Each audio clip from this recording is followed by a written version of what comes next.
Baby সব ঠিক হয়ে যাবে, তুমি এক কাজ করো, বাথরুমে গিয়ে ঠান্ডা পানি দিয়ে গোসল করো। পূর্ব, এই মাঝরাতে তুমি কার সাথে কথা বলো? কে অসুস্থ? ভাবি আমার গার্লফ্রেন্ড অসুস্থ, মাঝরাতে শরীর হিট হয়ে যায়, এসির ভিতর বসেও ঘামে। আরে বোকা দেবর, তোমার গার্লফ্রেন্ডের ইঞ্জিন গরম হয়ে গেছে, মোবিল দিয়ে ঠান্ডা করো।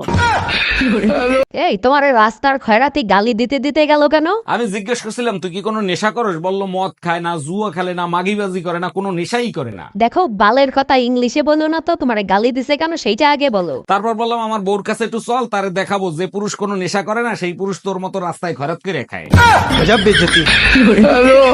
কি ব্যাপার, তুমি ডিউটিতে যাওয়া বাদ দিয়ে লুঙ্গি পরে এখানে বসে রইছো কে? টেনশনে আছি। কিসের টেনশন? না মানে পরশুদিন আব্বা আম্মা আসতেছে বুঝছো, ঈদের এই 5টা দিন কি তুমি আমার একটু ভয় পেয়ে চলতে পারবে না? অসম্ভব, এই সব আমার দ্বারা সম্ভব না। আচ্ছা তুমি এক কাম করো, আমি তোমার 1000 টাকা দিতেছি, 5টা দিনের ব্যাপারই তো। চিন্তা করে দেখতেছি। ভাবি সুন্দরবন কেমন দেখলেন? বাঘ কি দেখতে পাইছেন নাকি গোলপাতা নড়তে দেখছেন? অরুণ ভাই আর বইলেন না, সুন্দরবনে আপনার ভাই যখন গোসল দিচ্ছিল বান্দররা এসে দেখতেছিল আর হাসতেছিল, আমি তো ভয়ই পেয়ে গেছিলাম। আরে ভাবি এতে ভয় পাওয়ার কি আছে, বান্দররা তো হাসছে এইটা ভেবে, আমাদের লেজ তো পিছনে, এই বেটার লেজ সামনে আসলো কি করে? এর আগে 3টা বিয়ে করছো, তারপর আমারে বিয়ে করছো, তারপরও নিজের নির্দোষ দাবি করো। না, আমি নির্দোষ দাবি করতেছি না। আমি যখন জানি, আমি কেন নিজেকে নির্দোষ দাবি করব? আমি দোষী। তাইলে কেন আমারে বিয়ে করছিলা? তখন আমার আবেগে কাজ করছে, বিবেক কাজ করে নাই। हम इसका पति है, हमको सिर्फ फांसी का सजा चाहिए। অরুণ ভাই যা বলার তাড়াতাড়ি বলেন, আমি স্কুলে যাব, দেরি হলে মা বকবে।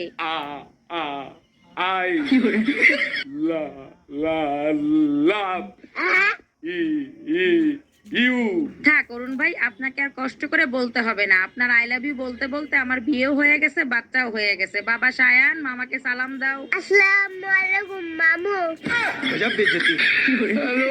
কই গো, বলছি তুমি আমাকে এমন দুটো কথা বলো যেন একটা কথা শুনে আমি খুব খুশি হই, আর একটা কথা শুনে যেন আমার খুব রাগ হয়। গো, তুমি তো আমার জীবন গো। আচ্ছা আচ্ছা, আরেকটা। আর এরকম জীবন যেন ভগবান কাউকে না দেয়। আচ্ছা ভাবি, প্রায় সময় আপনার টক খাইতে দেখি, কোনো সুসংবাদ আছে নাকি? না অরুণ ভাই, শ্বশুর বাড়ির লোকজনরা যখন আমাকে গালিগালাজ করে তখন আমি টক খাই, টক খাইলে সব হজম হয়ে যায়। বলেন কি, তাই নাকি? তা শ্বশুর বাড়ির কে কে আপনারা গালিগালাজ করে? সবাই করে, শ্বশুর শাশুড়ি ননদ জামাই। আচ্ছা অরুণ ভাই, আমি আবার নির্লজ্জ বেয়া হয়ে গেলাম না তো? বলছি শোনো না, হ্যাঁ বলো।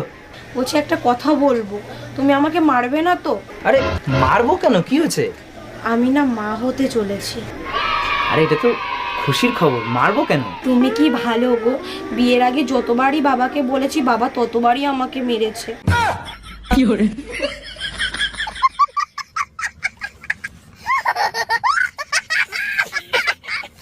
একটা শয়তান ব্যাটারি নিয়ে সংসার করি, বইয়ের কষ্টও বোঝে না, বইয়ের যত্নও করে না। এখন তুমি কি বলতে চাও, কাজ বাজ সব বন্ধ করে ঘরে বসে তোমার আদর যত্ন করি? পাশের বাড়ির ভাবিরা দেখো, বিয়ে হয়েছে 10 বছর হয়েছে, তাও সবাই ওরা কত আদর যত্ন করে রাখে। ভাবিরে তো আদর যত্ন করবেই, 10 বছরে 7টা বাচ্চা হয়েছে একটা পেটে, এখন কি তোমারে আদর যত্ন করার ব্যবস্থা করে দেবো? ও মা, ভাসুর হয়ে আমি একটা কথা বলছি, কিছু মনে করনি। তোমার যা যতদিন না বাপের বাড়ি থেকে আসছে ততদিন একটু ঘুম থেকে উঠে তাড়াতাড়ি বাসি কাজগুলো করবে। বৌমা হয়ে তাহলে আমিও একটা কথা বলি। বলো। তোমার ভাইকে বলবে রাতে যেন আমাকে তাড়াতাড়ি ঘুমোতে দেয়।